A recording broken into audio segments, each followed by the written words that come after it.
जलन। ममता बहुत ही सीधी और प्यारी लड़की थी, वहीं सुनील एक सरल और आगे बढ़ने की सोच रखने वाला लड़का। सुनील, बेटा सुनील कहाँ है? अरे जरा एक गिलास पानी तो दे दो। हाँ माँ, अभी आया। क्या माँ, पानी तेरे सर के पास ही तो रखा है, क्या हो गया है? तबीयत खराब है क्या? अरे नहीं नहीं, वो उठने का मन ही नहीं कर रहा था तो देखा ही नहीं। वैसे क्या कर रहा है? यहाँ बैठ ना मेरे पास। माँ पढ़ रहा था। वो क्या है ना, नौकरी में तो वक्त नहीं मिलता, अब ऑफिस से घर आकर ही तो वक्त मिलता है। अच्छा अच्छा ठीक है, पढ़ ले जा बेटा। सुनील पढ़ लिख कर और आगे बढ़ना चाहता था, लेकिन माँ की तबीयत खराब देखकर सोचता है कि शादी ही कर ले। कब तक माँ का ख्याल वो अकेले रख पाएगा? तो एक दिन, माँ ये ममता है, मैंने इससे शादी कर ली है। तुम्हारी तबीयत भी ठीक नहीं रहती तो मैंने सोचा शादी कर लेता हूँ। घर संभालने वाली और तुम्हें संभालने वाली कोई आ जाएगी तो अच्छा रहेगा। माँ अचानक से सामने बहू देखकर हैरान रह जाती है।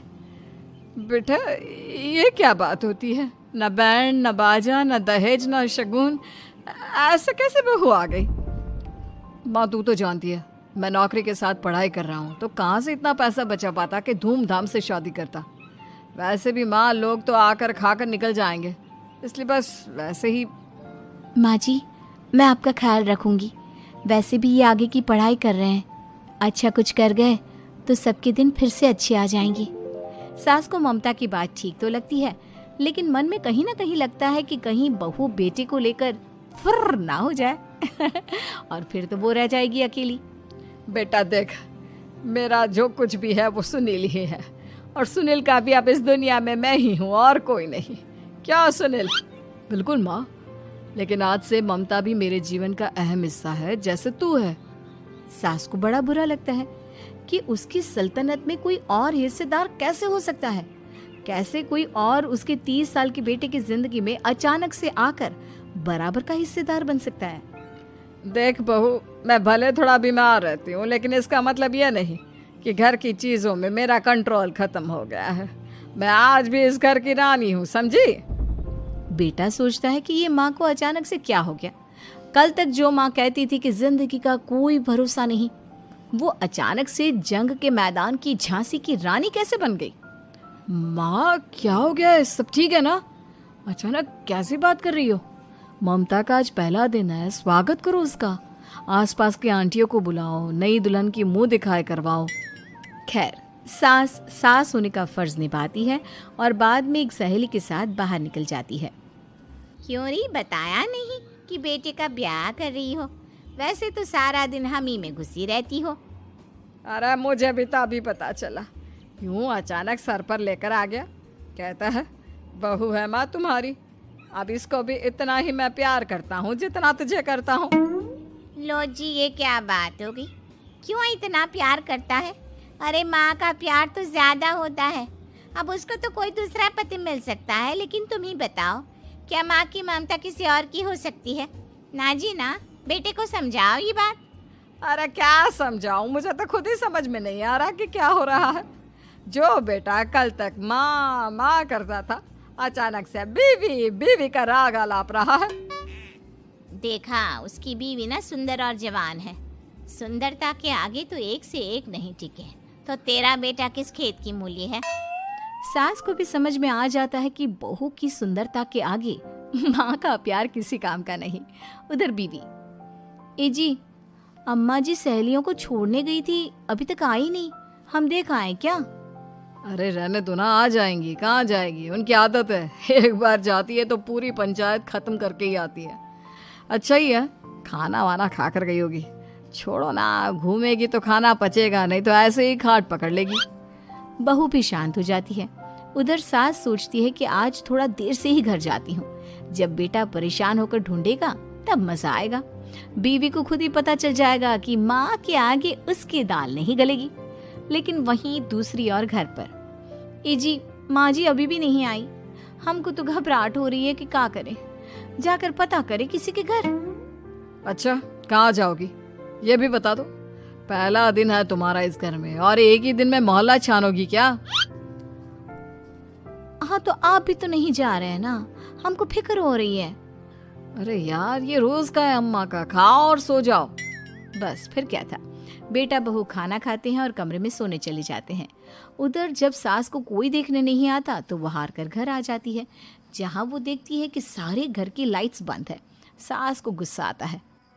बहू, ममता बहू कहाँ हो?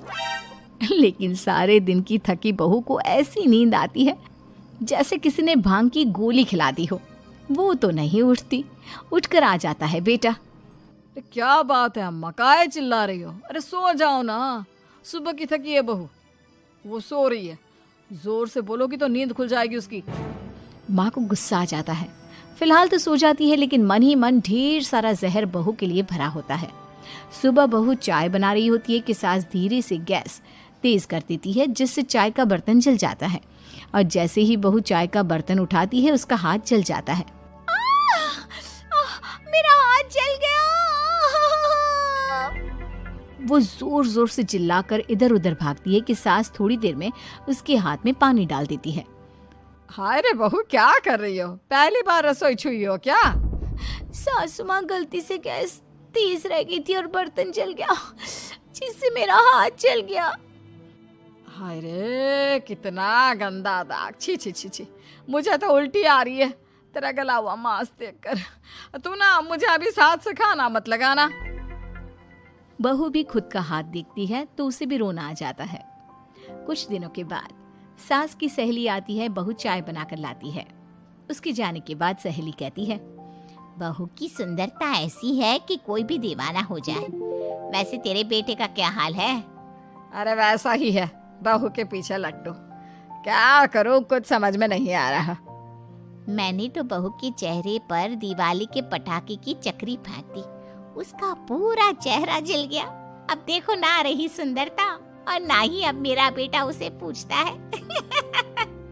अरे अब तो वो उसे छोड़कर दूसरी भी देखने को बोल गया है मुझे। बहू सारी बात सुन रही होती है। आंटी एक बात बताइए, क्या भरोसा है कि दूसरी सही आए और आपके अनुसार रहे? देखिए आंटी, मेरी सासू माँ को गलत बात सिखाने की जरूरत नहीं है। हमारा परिवार साथ में खुशी से रह रहा है। देख बहू, मेरी सहेली की बेइज्जती ना कर, वही अच्छा रहेगा तेरे लिए, समझी? बहू नहीं मानती है। वो बार बार उनकी सहेली को घर से निकल जाने को कहती है। तभी सास की सहेली पास के चूल्हे से लकड़ी लाकर बहू के चेहरे पर लगा देती है। बहू जोर जोर से रोने लगती है। अरे ये क्या कर दिया? मैंने कहाँ किया, ये तो तूने किया। तू ही नहीं चाहती थी कि बहू बेटे के साथ रहे, भला मैं क्यों करूंगी? मैं तो चली, निपटो अब। बहू रो रही होती है, दर्द से चिल्ला रही होती है, लेकिन सास उसे डॉक्टर के पास नहीं ले जाती। तभी पति आता है। क्या हो गया ममता? ये दाग कैसे लगा? तुम कैसे जली? ममता कुछ नहीं कहती, बस दर्द से करा रही होती है। पति माँ की तरफ देखता है। हो ना हो माँ, ये पक्का आपका काम है। आप ही ममता से जला करती थी ना। देखना माँ, अब पुलिस आएगी, केस बनेगा, लेकिन पहले मैं ममता को अस्पताल लेकर जा रहा हूँ। सभी अस्पताल जाते हैं, जहाँ डॉक्टर ममता की सास से कहते हैं, आपने तो नहीं जलाया ना बहू को? अब ममता की सास के तो पसीने छूट रहे होते हैं। वो घबरा कर कहती है, ना ना डॉक्टर साहब, कैसी बात करते हैं? हम क्या जलाएंगे अपनी बहू को? डॉक्टर ममता के पति से पूछते हैं। देखिए, क्योंकि ये ससुराल में जली है तो मामला पुलिस का बनता है, तो आप पहले पुलिस को बुलाइए, तभी इलाज पूरा होगा। सास डर जाती है कि अब तो बच्ची जिंदगी जेल में ही रहना होगा। रहने दीजिए ना, पुलिस को क्यों बुलाना? सारी हंसी खत्म हो जाएगी जब पुलिस के डंडे पड़ेंगे। बहू को जलाना भले ही बहुत आसान हो, लेकिन उसके बाद सारी जिंदगी जेल की हवा खाना। सास डर जाती है। पुलिस आती है। पास लेटी दर्द से करा रही ममता स्टेटमेंट देती है। तो क्या हुआ था? कैसे जली आप? ममता पास खड़ी सास को देखती है। बेटी बताओ, कैसे जल गई तुम? ओए, काका का किरण वाली शाहरुख, चुप, बिल्कुल चुप। सास चुप। सभी इंतजार करते हैं कि ममता क्या बोलेगी। जी, मैं खाना बना रही थी, लकड़ी उड़कर मेरे ऊपर गिर गई और मैं जल गई। सास बहू की बात सुनकर रोने लगती है। देखा माँ, कितनी समझदार है ममता। ये चाहती तो, हाँ बेटा, ये चाहती तो मैं आज जेल में होती। मुझे माफ कर दे। मैं आगे से अभी कभी ऐसा नहीं करूंगी। बहू के साथ मिलकर रहूंगी। मुझे माफ कर दे।